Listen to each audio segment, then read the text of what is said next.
Warahmatullahi wabarakatuh. Nama saya Fajar Satriadi. Saya eh, NIM saya 12 10 11 49 17. Di sini saya akan menjelaskan tentang materi dari Python. Nah, Python itu kan dia juga mempunyai dasar teori, yaitu Python adalah bahasa pemrograman interpretif multiguna dengan filosofi perancangan yang berfokus pada tingkat keterbacaan kode. Python diklaim sebagai bahasa yang menggabungkan kapabilitas, kemampuan, dengan sintaksis kode yang sangat jelas. Ya. Lalu, Python bisa dibilang adalah bahasa pemrograman dengan tujuan utama umum yang dikembangkan secara uh, khusus untuk membuat shortcode dengan mudah dibaca dan memberikan beberapa. Dan setelah itu saya akan memberikan beberapa dasar teori tentang Python, yaitu ada bahasa pemrograman, ada interpret language, ada dynamic typing, general purpose language, orientation object oriented, open short, dinamis, dan terus lalu ada pembahasan juga. Di sini saya akan membahas apa itu pengertian Python. Python menyebutnya fungsi atau metode tata cara penulisan fungsi atau metode di Python, yaitu dengan menggunakan pernyataan def, nama atau fungsi. Pernyataan if sama dengan bahasa pemrograman lainnya. Python juga menggunakan pernyataan lain. Nah, bahasa pemrograman Python ini memiliki banyak apa ya, kekurangan, keunggulan. Banyak keunggulan jika kita pelajari. Sepertinya seperti biasanya mudah dimengerti dan praktis, terus free penggunanya juga gratis, tidak seperti beberapa bahasa pemrograman yang lainnya ya, yang berbayar dan bahasanya itu sangat dinamis. Mulai dari platform, karena kita bisa digunakan di berbagai platform seperti web development, seperti mobile apps, dan desktop apps. Bahasa yang digunakan di berbagai pemrograman komputer. Lalu setelah itu, di sini siapa penemu bahasa pemrograman Python? Ya, yang menemukannya adalah Guido van Rossum, seorang pria berkebangsaan Belanda yang lahir pada tanggal 31 Januari 1996. Nah, ini dia nih merupakan otak di balik bahasa pemrograman Python.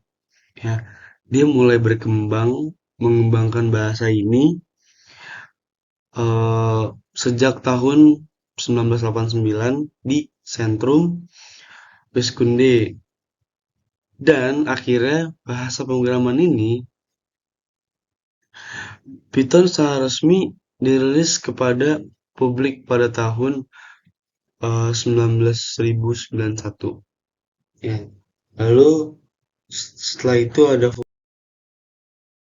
fungsi. Fungsi Python adalah kumpulan pemerintah atau baris kode yang dikelompokkan menjadi satu kesatuan dan kemudian bisa dipanggil atau digunakan berkali-kali. Sebuah fungsi ini bisa menerima parameter, bisa mengembalikan suatu nilai, dan bisa dipanggil berkali-kali secara independen. Dan fungsi ini juga bisa memecah program yang besar kita tulis menjadi bagian-bagian kecil dengan tugasnya masing-masing. Juga fungsi akan membuat kode program kita menjadi reusable dan lebih terstruktur. Lalu di sini ada beberapa dasar teori, yaitu ada bahasa pemrograman, Pemrograman ini bisa dirancang untuk mudah dibaca dan ditulis. Dia juga memiliki sintaksis yang sederhana dan jelas. Ya, dan bisa memungkinkan programmer untuk mengekspresikan dirinya dengan lebih mudah dan lebih sedikit kode daripada bahasa yang lain. Lalu ada interpret language. Nah, di sini juga di mana program harus dikompilasi menjadi bahasa mesin terlebih dahulu agar dapat dijalankan oleh sistem operasi. Dan ini program yang kita buat tidak akan secara langsung dieksekusi oleh mesin. Lalu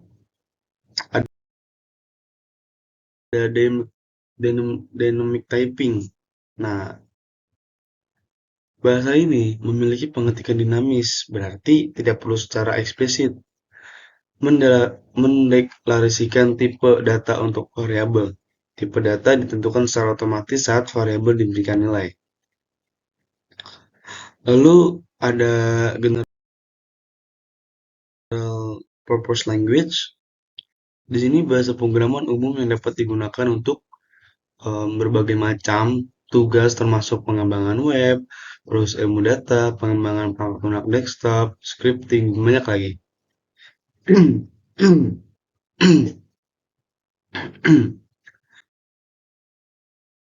Lalu ada indentation. Di sini juga Python menggunakan ini karena bisa space atau tab untuk menentukan blok kode, bukan menggunakan tanda kurung kurawal seperti bahasa pemrograman lainnya. Ini memaksa programmer untuk mengindentasi kode yang benar, yang membuatnya lebih mudah dibaca, tetapi juga membuat kesalahan indentation dan dapat menyebabkan kesalahan sintaksis.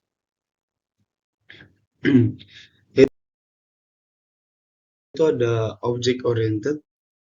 Di sini juga Python mendukung programan ini karena dapat membuat dan menggunakan objek yang memiliki atribut dan metode. Lalu ada open source. Di sini juga perangkat lunak sumber terbuka yang berarti eh, kita tuh dapat menggunakan secara gratis, mengubahnya dan mendistribusikannya sesuai dengan lisensi yang berlaku. Lalu ada dinamis dan interaktif. Python ini juga sangat cocok untuk pengembangan prototype dan eksperimen karena dia juga bisa menjalankan kode secara interaktif dalam lingkungan seperti Python Shell atau Jupyter Notebook. Ya. Lalu ada komunitas yang besar. Python memiliki komunitas yang besar dan aktif yang menyediakan dukungan, dokumentasi, dan banyak pustaka eksternal, ya, atau page yang memperluas fungsionalitas Python.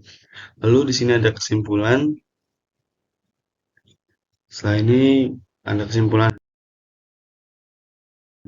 Jadi kesimpulannya adalah Python ini merupakan bahasa programan yang cukup mudah digunakan bagi seorang programmer dalam merancang sebuah program. Bahasa ini dapat berjalan pada berbagai sistem. Ya, dia juga bisa mengoperasikan seperti sistem operasi Windows, Linux, ya, terus dan banyak yang lainnya. Dan program ini juga eh, visual yang cukup memudahkan pengguna dalam hal pengoperasian. Jadi hasil ini mencakup proses perhitungan dan gambar hasil perhitungan yang dapat disimpan oleh pengguna apabila sewaktu-waktu akan direvisi kembali dan dapat dicetak. Nah, jadi eh, setelah ini saya akan menjelaskan bahasa pemrograman yang saya sudah buat. Nah, Assalamualaikum warahmatullahi wabarakatuh.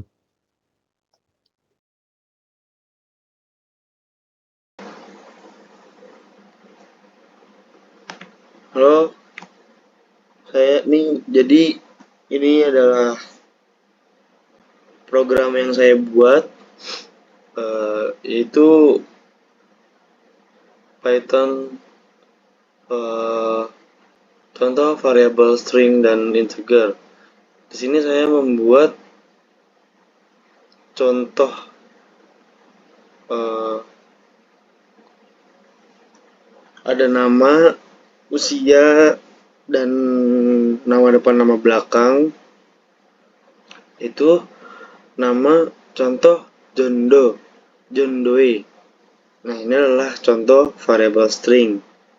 Lalu kita print, habis itu nama lagi untuk mencetak variabel stringnya.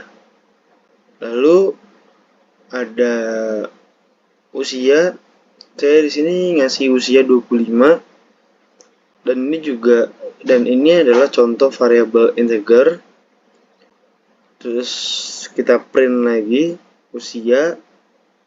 Di sini kita mencetak variabel integer.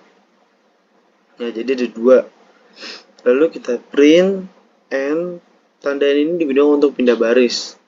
Lalu kita print tapi dengan penggabungan variabel string. Nih, saya kasih contoh,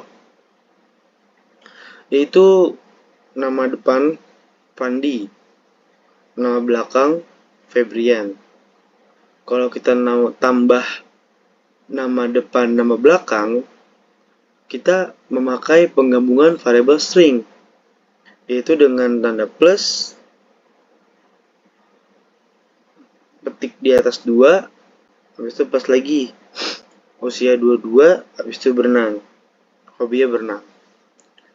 Lalu kita buat print nama, print usia, print hobi, print n, lalu print menghitung luas segitiga.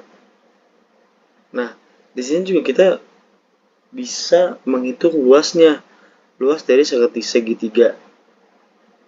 Ada panjang, kita kasih 10, lebar kita kasih 5, luas, panjang, dan lebar ini kita print jadi luas dan luas. Nah, ini adalah contoh penggunaan variabel string dan integer. Lalu hasilnya seperti ini. Ya, ada penggabungan variabel string, nama Fandi Fabrian, usia 22, hobi berenang. Lalu menghitung luas segitiganya, luas 50. Karena di sini kita nyarinya luasnya. Ya, luas, panjang, dan lebar. Luasnya adalah 50. Di sini ada print nama dan usia. Jadi contohnya jadi gini karena kita memakai penggabungan variabel string. Tuh, jadi dari sini dan di sini. Mungkin itu saja dari saya. Selebihnya mohon maaf. Assalamualaikum warahmatullahi wabarakatuh.